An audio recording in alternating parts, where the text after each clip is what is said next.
கர்த்தருடைய பரிசுத்தமான நாம மகிமைப்படுவதாக. ஆசீர்வாதமான ஒரு நல்ல காலவேளையிலையும் பாளையங்கோட்டை இந்திய தேவ சபையிலிருந்து காலை மன்னாவை உங்களுக்கு வழங்குவதில் மிகுந்த சந்தோஷம் அடைகிறேன். இந்த செய்தியை உங்களுக்கு வழங்குவது பாஸ்டர் டி. எபனேசர். இந்த காலை உங்களுக்கு ஆசீர்வாதமாக இருக்க ஜெபிக்கிறேன். பரிசுத்த பிதாவே, இந்த புதிய நாளை காண செய்த கர்த்தருக்கு நன்றி சொல்கிறோம். இந்த நாள் நம்முடைய பிள்ளைகளாய் எங்களுக்கு ஆசீர்வாதமாய் நன்மையாய் இருக்க கர்த்தர் உதவி செய்யுங்க.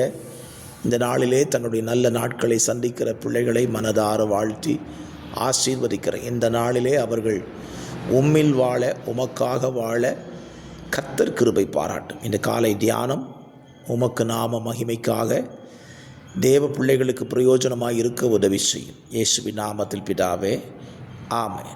இந்த காலை தியானத்திற்காக யோசுவாவின் புஸ்தகம் 10ஆம் அதிகாரத்தை வாசித்து தியானியுங்கள். 43 வசனங்களை உள்ளடக்கின ஒரு அதிகாரம்.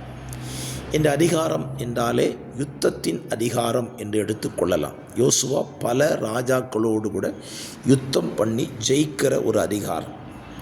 இந்த அதிகாரத்தில் வேத புத்தகத்தில் வேறு எங்கும் சொல்லப்படாத, இனியும் சொல்லப்படாத ஒரு காரியம் இந்த புத்தகத்தில், இந்த அதிகாரத்தில் சொல்லப்பட்டிருக்கிறது. அது என்ன? 10ஆம் அதிகாரம் அதனுடைய 14ஆம் வசனத்தை வாசிக்கிறேன்.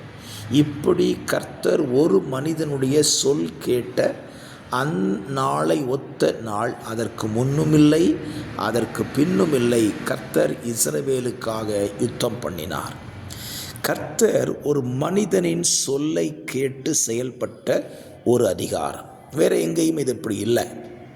ஒரு மனுஷன் சொன்னதை ஆண்டவர் கேட்கணும்னு அவசியமே இல்லை. ஆனால் இந்த அதிகாரத்தில் அந்த வார்த்தை பயன்படுத்தப்பட்டிருக்கிறது. அப்படியானால் அந்த மனிதன் என்ன சொன்னான்? எதற்காக அந்த மனிதனுடைய சொல்லை கேட்டார்? இன்றைக்கு தேவன் நாம் சொல்லுகிற வார்த்தைகளையும் கேட்க வேண்டுமானால் அது எப்படிப்பட்ட வார்த்தையாக இருக்க வேண்டும்? பல நேரத்தில் நாம் தேவனிடத்தில் சொல்லுகிற வார்த்தையின்படி தேவன் நடந்து கொள்ளுகிறது இல்லை. காரணம் என்ன? அது தேவனுக்கு பிரியமில்லாது இருக்கலாம், தேவ சித்தத்துக்கு எதிரானதாக இருக்கலாம். ஆகவே தான் அவர் நாம் சொல்வதை கேட்பதில்லை. ஆனால் யோசுவா சொன்ன காரியத்தை தேவன் கேட்டார். காரணம், யோசுவா சொன்னது தேவனுடைய சித்தத்தின்படியும் தேவனுடைய விருப்பத்தின்படியையும் இருந்தது. ஸ்தோத்திரம். யோசுவா என்ன சொல்லிட்டான்? சாதாரணமாக ஒரு வார்த்தை சொல்லலைங்க. அவன் சொன்ன வார்த்தை அவர் சிருஷ்டித்த சிருஷ்டிப்புகளையே அவன் கட்டளையிட்டான்.